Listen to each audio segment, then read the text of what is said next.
Total 19 ಕಂತು ಬಂದಿರತಕ್ಕಂಥದ್ದು. Totally ನಿಮಗೆ 6,000 ರೂಪಾಯಿ ಅಮೌಂಟ್ ಸಿಗುತ್ತೆ. 3 ಅಥವಾ 4 ತಿಂಗಳು ವೇರಿಯೇಷನ್ ಆಗುತ್ತೆ, ಬಟ್ ಎಕ್ಸಾಕ್ಟ್ ಇರ್ತಕ್ಕಂಥದ್ದು ಪ್ರತಿ 4 ತಿಂಗಳು.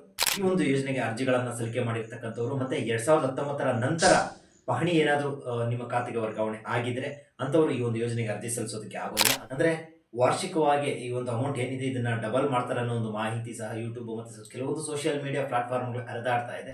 ಚರ್ಚೆಯಲ್ಲೇ ಇದೆ ವಿನಃ ಅದು ಅಧಿಕೃತವಾಗಿ ಯಾವುದೇ ರೀತಿಯ ಒಂದು ಮಾಹಿತಿ ಕೇಂದ್ರ ಸರ್ಕಾರದಿಂದ ಬಂದಿಲ್ಲ. ಎಲ್ರಿಗೂ ನಮಸ್ಕಾರ, ನಾನು ನಿಮ್ಮ ಗೌರೀಶ್ ಮಾತಾಡ್ತಾ ಇದ್ದೀನಿ. ಪ್ರಧಾನಮಂತ್ರಿ ಕಿಸಾನ್ ಸಮ್ಮಾನ್ ಯೋಜನೆ. ಸೊ ಈ ಒಂದು ಯೋಜನೆ ಬಹುತೇಕ ಮಂದಿ ರೈತರಿಗೆ ಗೊತ್ತಿರುತ್ತೆ, ಬಟ್ ಕೆಲವೊಂದಿಷ್ಟು ರೈತರಿಗೆ ಇದರ ಬಗ್ಗೆ ಒಂದಷ್ಟು ಮಾಹಿತಿನೂ ಸಹ ಇರೋದಿಲ್ಲ.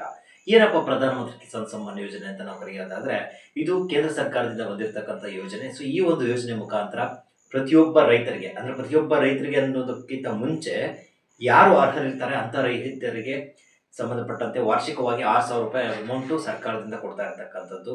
ಮತ್ತೆ ಕೇಂದ್ರ ಸರ್ಕಾರದಿಂದ 6,000 ಮತ್ತೆ ರಾಜ್ಯ ಸರ್ಕಾರದಿಂದ 4,000 ಬರ್ತಾ ಇತ್ತು. ಬಟ್ ರಾಜ್ಯ ಸರ್ಕಾರದಿಂದ 4,000 ಸ್ಟಾಪ್ ಆಗಿರ್ತಕ್ಕಂಥದ್ದು.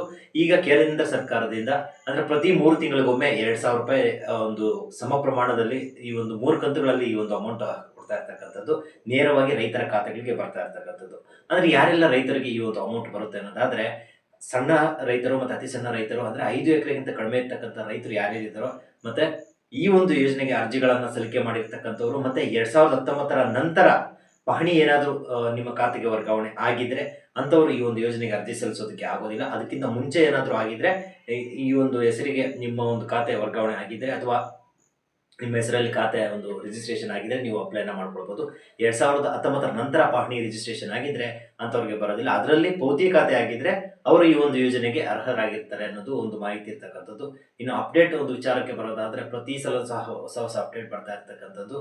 ಅಂದ್ರೆ ವಾರ್ಷಿಕವಾಗಿ ಈ ಒಂದು ಅಮೌಂಟ್ ಏನಿದೆ ಇದನ್ನ ಡಬಲ್ ಮಾಡ್ತಾರೆ ಅನ್ನೋ ಒಂದು ಮಾಹಿತಿ ಸಹ ಕೆಲವೊಂದು ಸೋಷಿಯಲ್ ಮೀಡಿಯಾ ಪ್ಲಾಟ್ಫಾರ್ಮ್ಗಳು ಹರಿದಾಡ್ತಾ ಇದೆ. ಬಟ್ ಅದು ಎಷ್ಟರ ಮಟ್ಟಿಗೆ ಸತ್ಯ ಅನ್ನೋದು ನಾವು ಅರ್ಥ ಮಾಡ್ಕೊಳ್ಬೇಕು. ಬಟ್ ಅದು ಸದ್ಯಕ್ಕೆ ಸಿಕ್ಕಿರ್ತಕ್ಕಂಥ ಮಾಹಿತಿ ಪ್ರಕಾರ ಅದೇನು ಸತ್ಯ ಅಲ್ಲ. ಅಂದ್ರೆ ವಾರ್ಷಿಕವಾಗಿ ಏನು 6,000 ಬರ್ತಾ ಇದೆ ಅದು ಕಂಟಿನ್ಯೂಸ್ ಆಗಿ ಬರ್ತಾ ಇರುತ್ತೆ. ಅದು ಡಬಲ್ ಆಗುತ್ತೆ ಅನ್ನೋದು ಇನ್ನೂ ಚರ್ಚೆಯಲ್ಲೇ ಇದೆ ವಿನಃ ಅದು ಅಧಿಕೃತವಾಗಿ ಯಾವುದೇ ರೀತಿಯ ಒಂದು ಮಾಹಿತಿ ಕೇಂದ್ರ ಸರ್ಕಾರದಿಂದ ಬಂದಿಲ್ಲ.